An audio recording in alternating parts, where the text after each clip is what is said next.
वृंदावन मनोहरम गुरवे गौरचंद्राय राधिकाय तदालये कृष्णाय कृष्ण भक्ताय तद्भक्ताय नमो नमः। वाञ्छाकल्पतरुर्भ्यश्च कृपा सिन्धुभ्यैव च पतितानं पावनेभ्यो वैष्णवेभ्यो नमो नमः। पतितपावन परम करुणामय परम आराध्यतम गुरुपाद पद्म नित्यलीला प्रविष्टम विष्णुपाद परमहंस परिव्राजकाचार्य अष्टोत्तर शत श्री श्रीमद शिल भक्ति वल्लभ तीर्थ गोस्वामी गुरु महाराज के श्री चरण कमल में अनंत कोटि साष्टांग दंडवत प्रणाम करते हुए उनकी हेतु की कृपा प्रार्थना करता हूँ। थोड़ा दरवाजा बंद कर दो, आवाज आ रहा।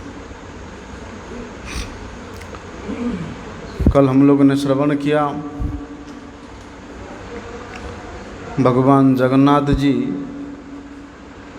अपने ज्येष्ठ भ्राता बलदेव जी,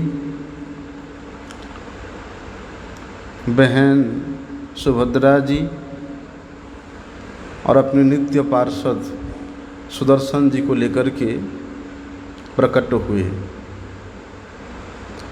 लेकिन भगवान प्रकट तो हुए, स्वयं के इच्छा से प्रकट हुए। उन भगवान के स्वरूप को बनाने वाला भी स्वयं जगन्नाथ जी है। इसलिए भगवान अपनी स्वयं के इच्छा से अगर बने हैं, अपने स्वरूप को प्रकट किए हैं, तो इस प्रकार अपूर्ण रूप से क्यों? उनका हाथ भी आधा है, उनके चरण भी आधा है, उनके आँखों के आकार भी अभी ठीक से नहीं हुआ था, नाक का मुंह का परिपूर्ण रूप से आकार उनका अभी स्वरूप नहीं आया था। फिर भगवान ऐसा लीला क्यों किया कि वे 14 दिन में ही रानी के हृदय में इस बात को बार बार प्रवृत्त कराया कि दरवाज़ा खुलवाओ, दरवाज़ा खुलवाओ। आखिरकार भगवान का इच्छा था ऐसा अपूर्ण रूप से प्रकट होने का। लेकिन इसका क्या कारण है? भगवान इस प्रकार रूप से इस कली युग में प्रकट होने का क्या मुख्य कारण है? कोई पुराणों में विशेष रूप से परिपूर्ण वर्णन नहीं मिलता है। लेकिन श्रीमन महाप्रभु जी के अनुगत्य में रहने वाले श्री गोस्वामीगण इन लीला के रहस्य को कहीं कहीं अपनी हृदगत भाव के अनुसार प्रकाशित किया है। केवल श्री चैतन्य महाप्रभु जी के जो कृपा पात्र है, उत्तम भक्त है, उनके हृदय में ही भगवान की ये अपूर्ण रूप से प्रकट होने का क्या रहस्य प्रकाशित हुआ है। इसलिए श्री सनातन गोस्वामी जी ने अपने रचित से बृहद भागवतामृतम में इसका कुछ कारण उन्होंने प्रकाशित किया है। भगवान श्री कृष्ण गोकुल में नंद महाराज के यहाँ जन्म लेते हैं। मथुरा में रहते हैं ना, गोकुल में नंद महाराज के यहाँ यशोदा मैया के गर्भ से भगवान जन्म लेते हैं। मथुरा में तो वे भगवान शिशु के रूप में नहीं जन्मे थे, वहाँ तो वे 16 वर्ष के किशोर के रूप में भगवान वसुदेव के समक्ष प्रकट हुए थे। किस स्वरूप में प्रकट हुए थे? शांताकारम भुजगशयनम पद्मनाभम सुरेशम विश्वाधारम गगन सदृशम मेघवर्णम शुभांगम। कि भगवान वहाँ पर बड़े सुनहरा पीताम्बर धारण किए हुए हैं, चमचमाते हुए सोना के अलंकार से भगवान का संपूर्ण अंग सुशोभित है। उनके शीश पे सोने का मुकुट शोभा पा रहे हैं, घुंघराली केश लंबे लंबे हैं, चतुर्भुज हस्त है, और उन चतुर्भुज हस्त में भगवान शंख चक्र गदा पद्म लेकर के वहाँ प्रकट हुए हैं। लेकिन गोकुल में क्या हो रहा है? यशोदा के गर्भ से भगवान अपनी छोटी बहन सुभद्रा जोगमाया के साथ वहाँ प्रकट होते हैं। वे जोगमाया सुभद्रा जी ही है, सुभद्रा देवी वहाँ पर प्रकट होते हैं भगवान। तो वहाँ पर वे पूर्ण रूप से नंद बाबा के और यशोदा मैया के पुत्र हैं। कहीं कहीं तो ऐसा वर्णन मिलता है कि श्री कृष्ण वसुदेव और देवकी के पुत्र थे, कहीं की वर्णन है ऐसा। लेकिन ब्रजवासी लोग इस बात को नहीं मानते हैं। अरे हमने स्वयं यहाँ पर जब यशोदा मैया के गर्भ से लाला प्रकट हुआ तो ब्रजवासी लोग उनका नारी छेदन किया, नारी छेदन पूर्वक वहाँ जन्म महोत्सव हुआ समस्त मथुरा में। इस बात को कौन नहीं जानता है। लेकिन ब्रजवासी जन श्री कृष्ण मथुरा में जन्म लिए हैं, इस बात को वे कभी भी अपने हृदय से नहीं मान सकते हैं। मथुरा में तो केवल भगवान का आविर्भाव ही हुआ था, उनका आविर्भाव ही माना जाता है। इसलिए ब्रज में जब भगवान श्री कृष्ण का जन्म हुआ, उसी समय समस्त ब्रजवासी नंद भवन में बड़े उत्साह से हर्षोल्लास से नंद उत्सव में सम्मिलित होते हैं। जन्म हुआ तभी तो नंद उत्सव हुआ। और बोलते हैं ब्रजवासियों में जो विशेष विशेष ब्रजवासी थे, नंद बाबा यशोदा मैया को बधाई देने के लिए, अरे वहाँ तो तांता इतना भीड़ जम रहा है कि टूटने का नाम नहीं ले रहे। नंद बाबा ने श्री कृष्ण के जन्म के आनंद में खुले हाथ से बहुत से गाय वस्त्र अलंकार आभूषण धन धान्य इतना बांटा, इतना प्रदान किया, इतना दान किया कि समस्त प्रकार के धन के जो अधिष्ठात्र देवता है कुबेर, वे भी अचंभित हो जाते हैं। क्योंकि नंद महाराज के यहाँ पर जो धन संपदा है उसका अधिष्ठात्र कोई देवता नहीं है, वरम श्री कृष्ण ही सबके अधिष्ठात्र देवता है। इसलिए जितने अधिक महाराज नंद प्रजाओं को दान दे रहे हैं, लेकिन उनके महल से कोई भी कमी नहीं हो रहा है, इसलिए दिए ही जा रहे हैं। अभी यशोदा मैया और नंद बाबा श्री कृष्ण का बड़े लाड प्यार से लालन पालन करते हैं। ब्रज में श्री कृष्ण के जो मधुर मधुर लीला है, माखन चोरी करना, दाम बंधन लीला, गोचारण लीला, सखाओं के संग में अनेक प्रकार की क्रीड़ा करने का लीला और गोवर्धन धारण लीला हैं, ये सब लीलाएं भगवान श्री कृष्ण वहाँ ब्रज में ही करते हैं। इसलिए ब्रज में ही उन्होंने क्या किया था? पूतना का वध किया था, तृणावर्त का वध किया था, अगासुर बकासुर जितने भी कंस के द्वारा भेजे हुए राक्षस थे, उन सब दैत्यों का भगवान श्री कृष्ण ने ब्रज में ही वध किया था। लेकिन कुछ समय बाद अक्रूर जी कंस के कहने पर ब्रज में आते हैं और श्री कृष्ण और बलराम जी के सामने कहते हैं कि देखो, कंस ने आप लोगों के माता और पिता देवकी और वसुदेव को बंदी बना कर के रखा है और उनको वे मारना चाहता है। इसलिए आप लोग मेरे साथ मथुरा चलो और अपनी माता पिता की रक्षा करो। तब श्री कृष्ण कहते हैं, वसुदेव और देवकी वे मेरे माता पिता है, लेकिन मेरे माता पिता तो यशोदा मैया है, नंद बाबा है, और मेरे बाबा नंद बाबा के मित्र है वसुदेव जी, ये मैं मान सकता हूँ, लेकिन वे मेरे माता पिता है, ये मैं कैसे मानूंगा? जैसे भी ये है, वे हमारे पिता के मित्र है, इसलिए उनका रक्षा करना मेरा कर्तव्य है। चलो। अभी श्री कृष्ण और बलदेव जी अक्रूर जी के साथ में मथुरा की ओर प्रस्थान करते हैं।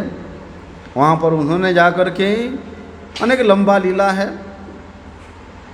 वो सब अभी हम वर्णन नहीं कर रहे हैं, क्योंकि हमारा मुख्य उद्देश्य, मुख्य वर्णन का विषय है कि भगवान जगन्नाथ जी इस प्रकार से अपूर्ण रूप से अपने स्वरूप को क्यों प्रकट किया है।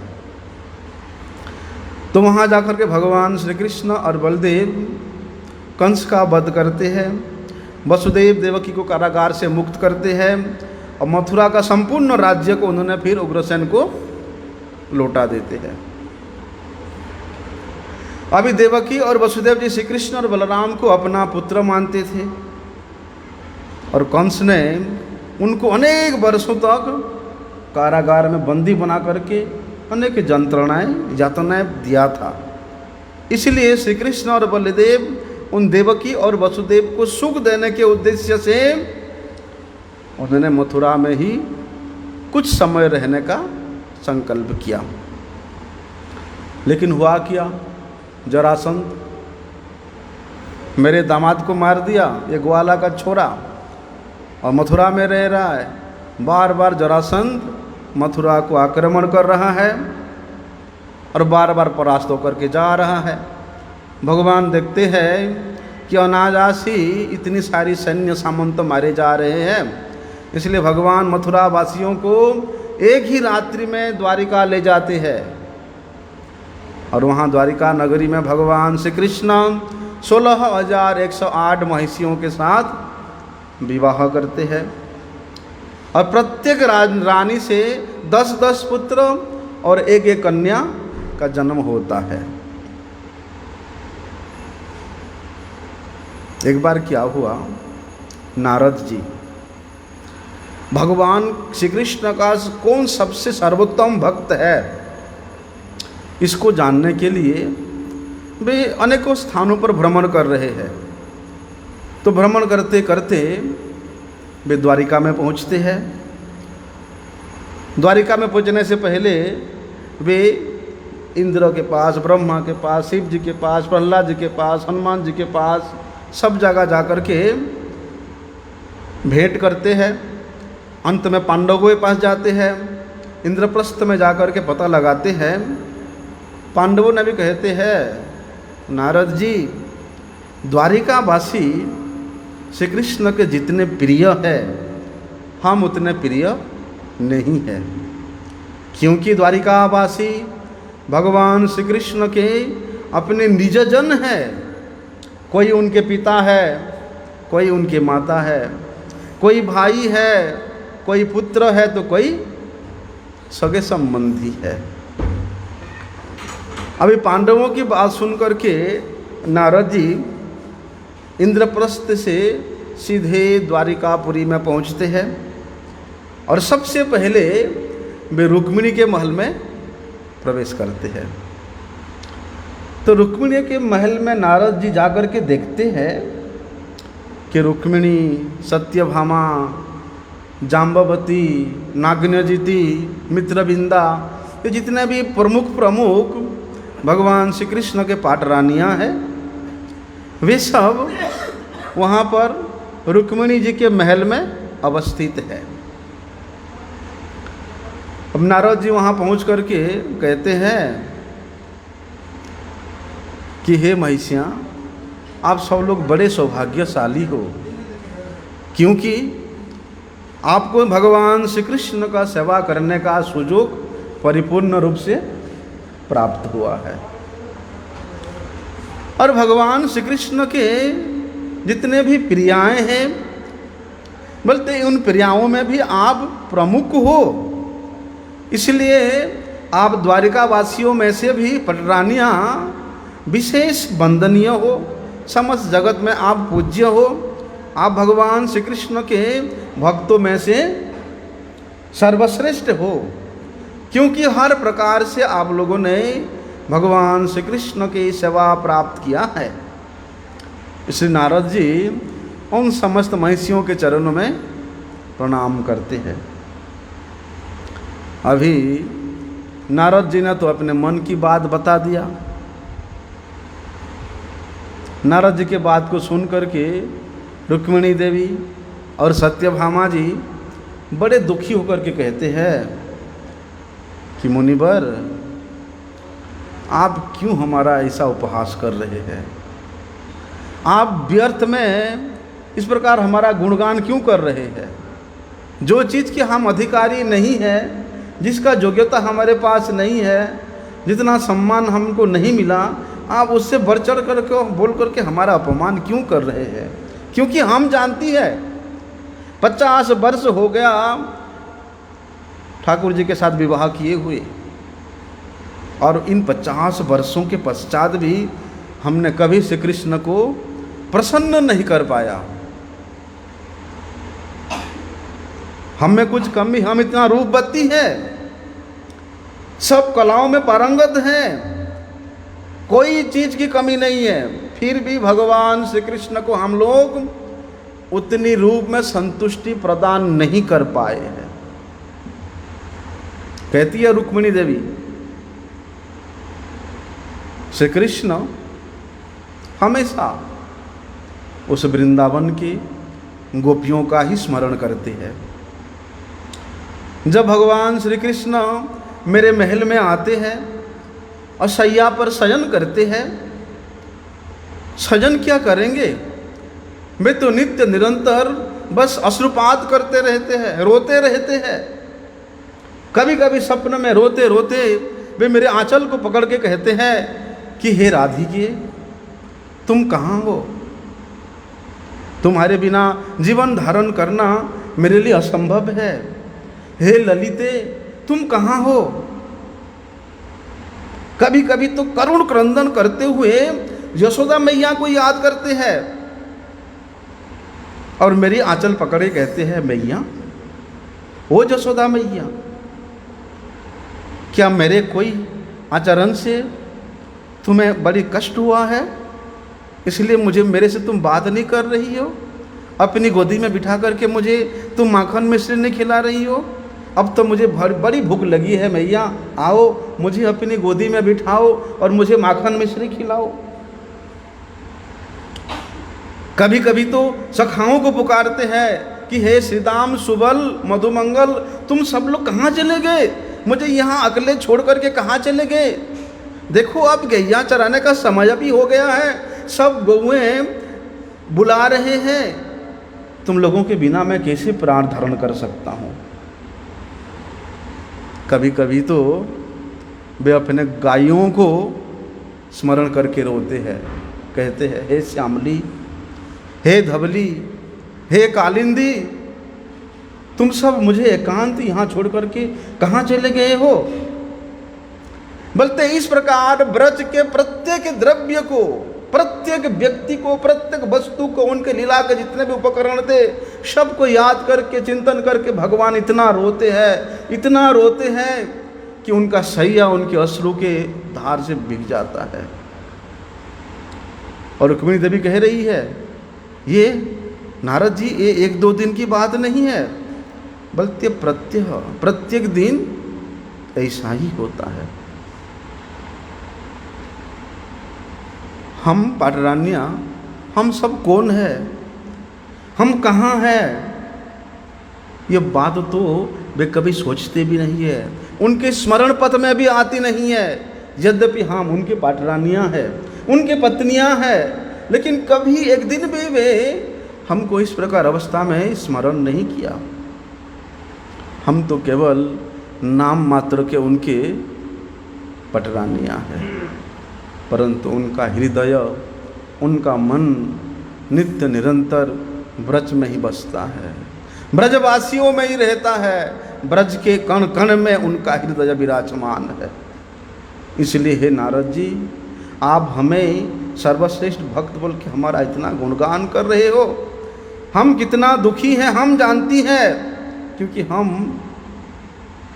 कदापि अपने प्रिय को प्रियता प्राप्त नहीं कर पाई है, अथवा भगवान श्री कृष्ण के उतना प्रिय नहीं बन सकी है। यदि हम उनका प्रिय होती,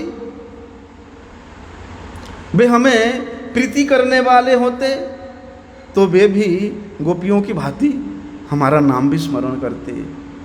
गोपियों को जिस प्रकार से बुलाते हैं उसी प्रकार कभी हमें भी हे रुक्मिणी, हे सत्यभामे, इस प्रकार नाम ले लेकर के पुकारते।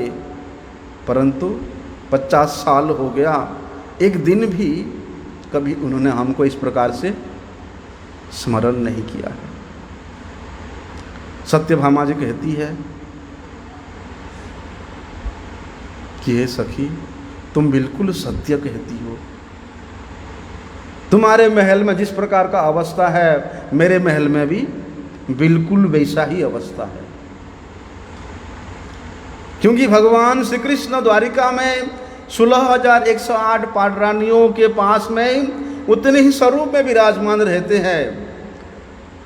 इसलिए एक स्वरूप में जो लीला करते हैं, बोलते वही लीला भगवान। इस प्रकार की लीला सब गोपी, सब पाटरानियों की यहाँ सत्यभामा कह रही है कि हे देवी, तुम सत्य कह रही हो।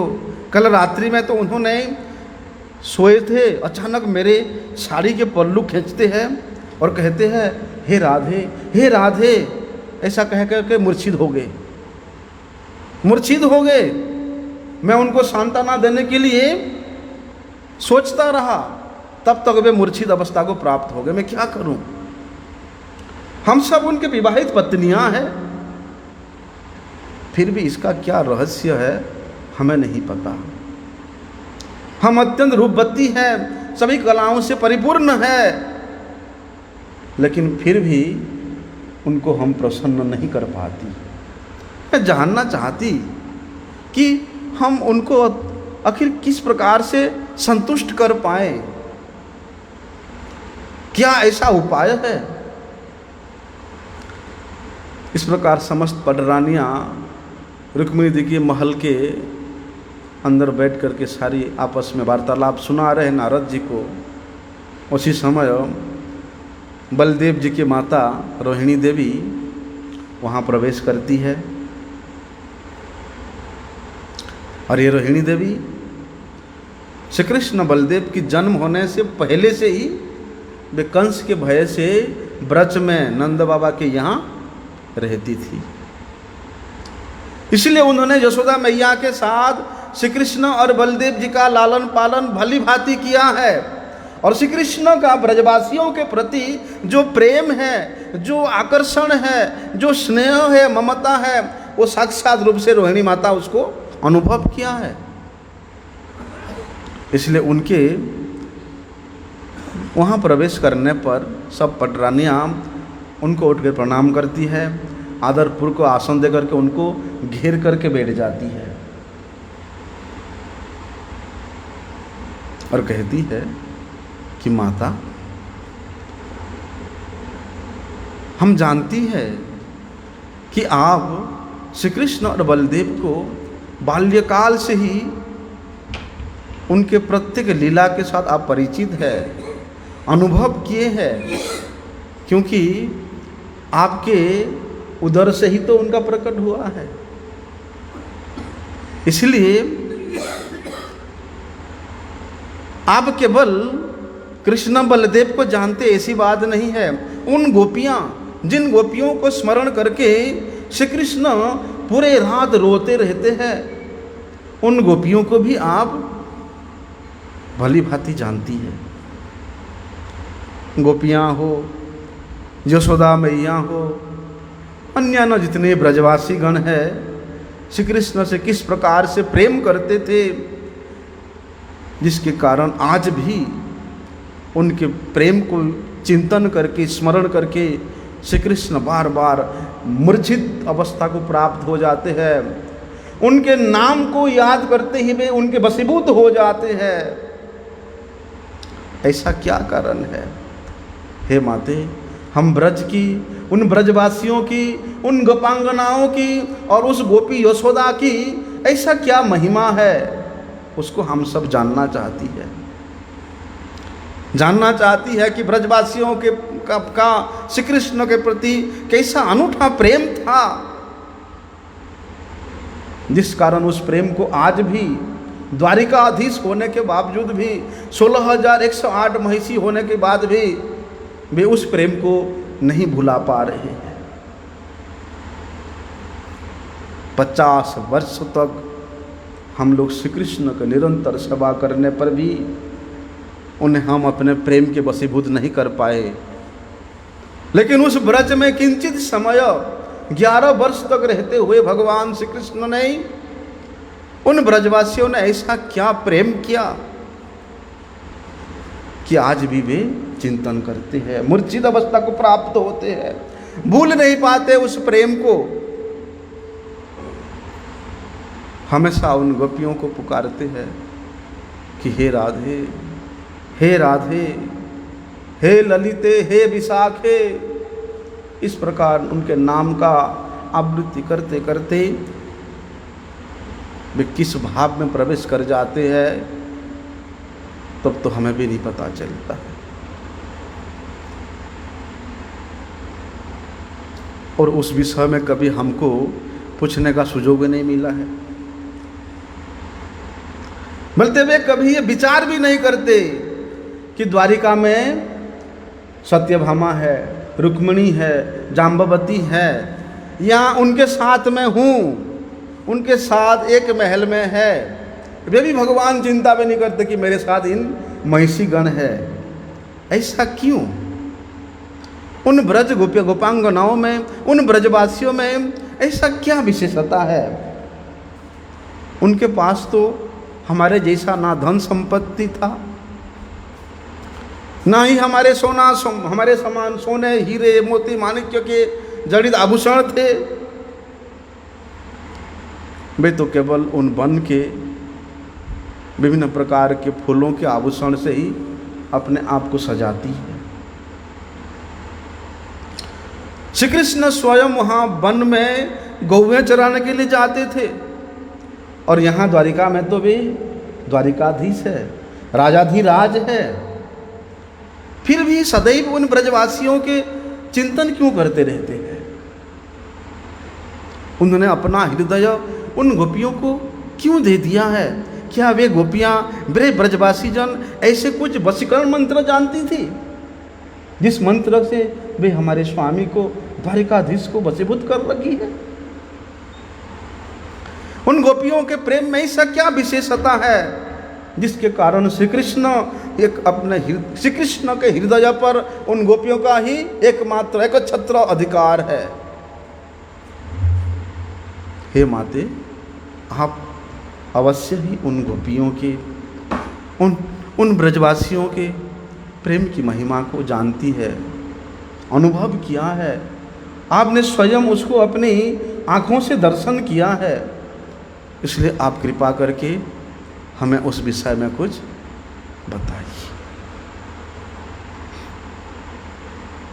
जैसे ही माता रोहिणी अपनी सखी यशोदा मैया की गोपांगनाओं के नाम सुनती है, उनकी याद आती है, उनका हृदय भर आता है, वे तो रोने लगती है।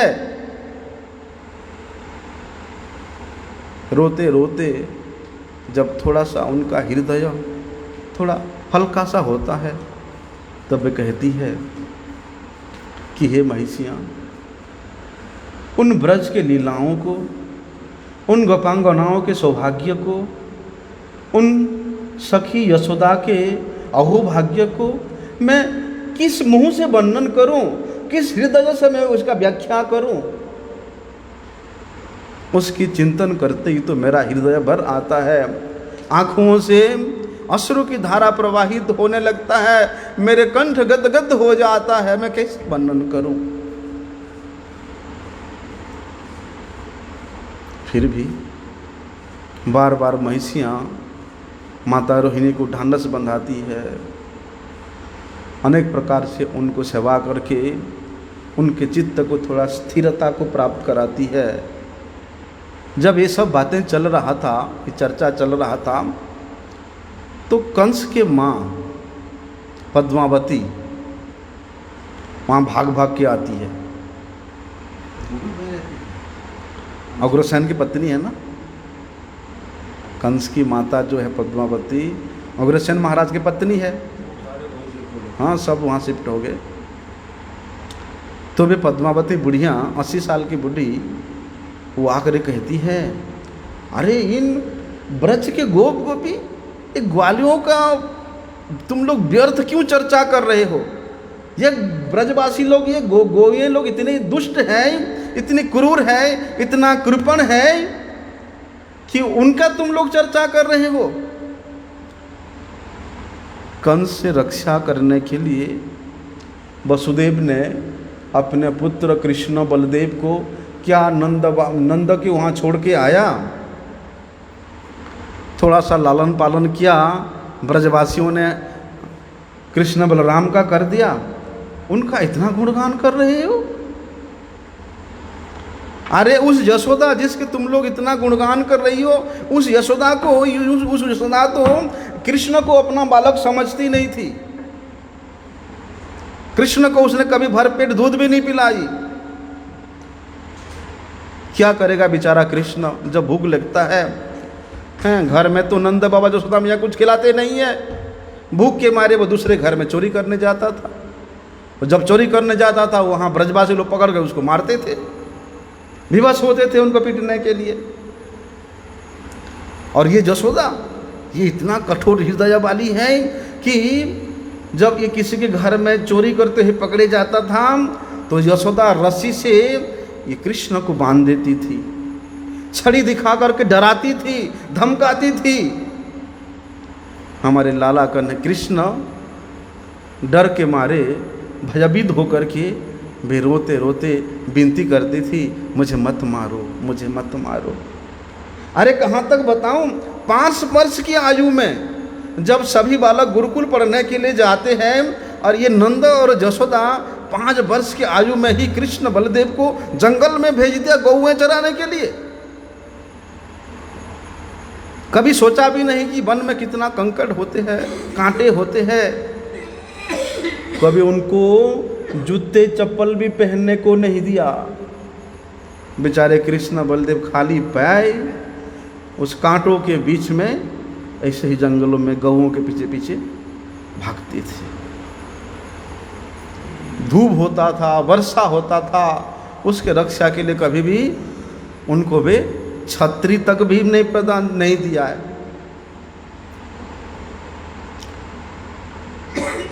कृष्ण और बलदेव 1-2 साल नहीं, 7 वर्ष तक उन नंद और यशोदा के गौएं चराते थे। उसके बदले में उनको क्या मिला? इतना साल तक नंद यशोदा के यहाँ रह करके उसके गौआं चराए, क्या मिला इतनी साल तक इतना परिश्रम करने के बाद में? इसलिए मेरे विचार से तो गर्गाचार्य को बुलाया जाए और गणना किया जाए कि कृष्ण और बलदेव गाय चराने के लिए उनको कितना वेतन मिलता था। और वास्तव में नंद ने उन पर कितना धन खर्चा किया, कितना धन व्यय किया। यदि नंद ने उन पर अधिक धन व्यय किया है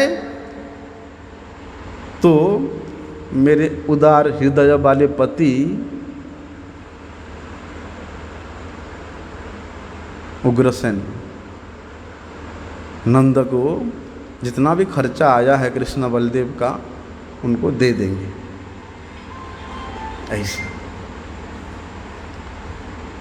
इसीलिए तुम लोग उन ब्रजवासियों की चर्चा कर रहे हो, उन नंद यशोदा की चर्चा कर रहे हो जिन्होंने कृष्ण बलदेव को इतना साल तक इतना कष्ट प्रदान किया। ऐसा पद्मावती जब वहाँ पर बोल रही थी, तब पद्मावती के बात को सुन करके रोहिणी मैया अत्यधिक क्रोधित हो जाती है और उन सब महिषियों के मध्य में रोहिणी मैया कहती है, हाँ हाँ मैं जानती हूँ तुम कैसी पतिव्रता स्त्री हो। अभी पतिव्रता स्त्री का नाम क्यों बोला? क्योंकि ये पद्मावती यद्यपि उग्रसेन की पत्नी थी, लेकिन ये कंस उग्रसेन का पुत्र नहीं था। उग्रसेन का पत्नी पद्मावती थी, लेकिन कंस उग्रसेन का पुत्र नहीं था। क्योंकि एक बार युवावस्था में विवाह से पहले ये पद्मावती अपनी सखियों के साथ में जमुना के तट पर खेल रही थी। तभी कि एक दैत्य आया, कामुक दैत्य जिसका नाम द्रुमिल था। उसने जबरदस्ती पद्मावती का संग किया, जिसके फलस्वरूप उस राक्षस जैसा प्रवृत्ति को लेकर के कंस का जन्म हुआ था। इसलिए तुम जैसे चरित्रहीना स्त्री, यशोदा जैसे परम पवित्र मेरे सखी का दोष दिखलाने वाले तुम कौन होती हो? ऐसा क्रोध करके रोहिणी मैया ने उस कंस के मैया को वहां से भगा देती है। तुम्हारे में ऐसा क्या औकात है कि तुम ब्रजवासियों के प्रेम की महिमा को अनुमान लगा सकती हो, सोच सकती हो तुम? इसको सुनते ही पद्मावती वहाँ से अपना अजीब सा मुँह बना करके चली जाती है। तब रोहिणी देवी ने सुभद्रा को उस महल के द्वार पर बिठा करके निर्देश देते हैं कि किसी को भी अंदर आने नहीं देना। ये गलती से आ गई थी बुढ़िया, भाग भाग के आ गई थी ना, अभी प्रसंग प्रारंभ नहीं हुआ था, इसलिए ये बुढ़िया भाग भाग के आ गई थी। इसलिए मैया ने सुभद्रा देवी को लगा दिया कि लाली किसी को भी अंदर मत आने देना, तुम यही द्वारपाल के रूप में बैठे रहो। फिर माता गंभीर होकर के उन द्वारिका के महिषियों के सामने ब्रजवासियों के भाव के विषय में बताना प्रारंभ करती है। कहती है, ब्रजवासियों का कृष्ण के प्रति इतना प्रगाढ़ प्रेम है कि वे कृष्ण के बिना जीवन धारण ही नहीं कर सकती थी। अरे एक पल के वियोग, एक क्षण के वियोग भी उनके लिए एक युग के समान प्रतीत होता था। क्षण हैल जुगसम, उन ब्रजवासियों की क्या महिमा मैं बताऊं? मेरे मुख में इतना सामर्थ्य नहीं है उन ब्रजवासियों के सौभाग्य का मैं वर्णन कर सकूं। जब पुतना ये 6 दिन के कृष्ण को लेकर के आकाश में उड़ गई, तो उस समय तो मानो यशोदा के प्राण ही कृष्ण के साथ चले गए थे। वे मूर्छित होकर के वहीं पर ही पड़ी रही जब तक श्री कृष्ण के हस्तों का स्पर्श नहीं मिला, तब तक उनका मूर्छा दूर नहीं हुई थी। श्री कृष्ण 6 दिन का बालक पुतना का कांड करके आकर के जब मैया के गोद में बैठे, तब मैया का मूर्छा दूर होता है।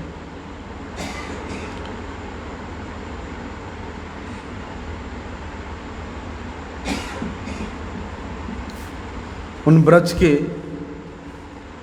जितने भी पौड़ गोपियाँ थी, उनकी बात ही क्या कहूँ, वे सब श्री कृष्ण को अपने पुत्र से भी अधिक प्रेम करती थी। अरे ब्रज की गायें, ब्रज के गौएं कृष्ण को देखे भी ना अपने बछड़ों को दूध नहीं पिलाती थी। ये ब्रज के लता पता कीट पतंग पशु पक्षी, यहाँ तक कि यहाँ के नदियाँ सरोवर तक श्री कृष्ण के प्रेम में विभोर थे।